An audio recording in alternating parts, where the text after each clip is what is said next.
Qu'est-ce que sont ces 7 dons du Saint-Esprit dont parle Isaïe dans le chapitre 11, verset 2?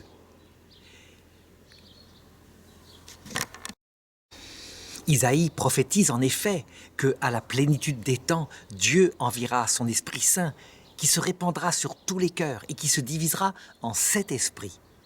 C'est quelque chose de très concret et il les cite: esprit de sagesse et d'intelligence, esprit de science et de conseil, esprit de force et de piété, esprit de crainte du Seigneur.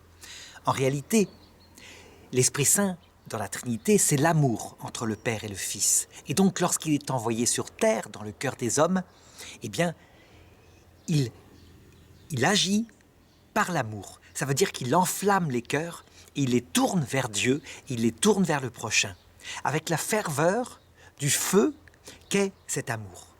On peut dire qu'il vient, cet amour de charité, cet amour surnaturel, il vient envahir toutes les vertus que peut posséder un homme, qui peuvent être des vertus soit de l'intelligence, soit des vertus de la volonté, soit des vertus de la sensibilité.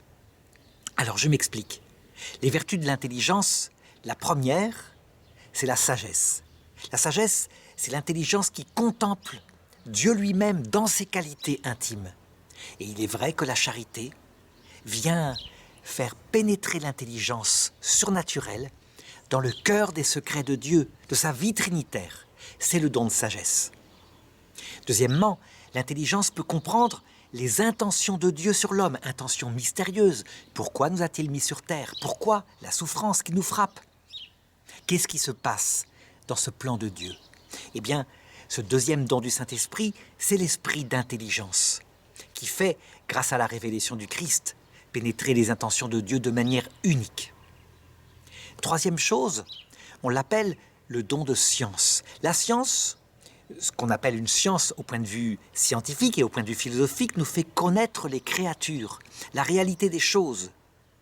Eh bien, portée par l'Esprit Saint, cette science est transfigurée pour nous faire connaître les créatures dans leur rapport à Dieu, nous faire comprendre un petit peu tout ce qui passe sur terre et qui est mortel, qui est passager, ce qu'il est pour Dieu, de telle façon qu'il est important pour Dieu et de quelle façon Dieu permettra à chaque chose d'atteindre sa finalité et de ne pas disparaître dans le néant. Quatrième don de l'intelligence, c'est l'intelligence pratique, celle qui sert à agir intelligemment et avec prudence pour le prochain. Et dans la recherche de Dieu, eh bien ce don donné par l'Esprit Saint qui vient transfigurer la vertu de prudence, s'appelle le don de conseil. Ça veut dire qu'on se met à se comporter avec intelligence, avec un côté pragmatique, à la fois les pieds sur terre et la tête au ciel, envers le prochain tel qu'il le faut. Lorsqu'on se met à aimer le Seigneur Dieu qui n'est pas de ce monde, eh bien, on devient comme lui. On devient étranger à ce monde qu'est le royaume de Satan. Et là, il y a une vertu qui vient transfigurer ce qui, au point de vue moral, nous fait nous dépasser par rapport au danger, qui nous empêche d'approcher le bien qui est recherché. La vertu de force est transfigurée par le don de force qui nous fait affronter les dangers. C'est le don du Saint-Esprit suivant. Ensuite, vient le don de piété. La piété, c'est le rapport à Dieu, un rapport à Dieu fait de tendresse, je dirais, d'effort pour lui, de travail permanent pour l'adorer, pour le remercier.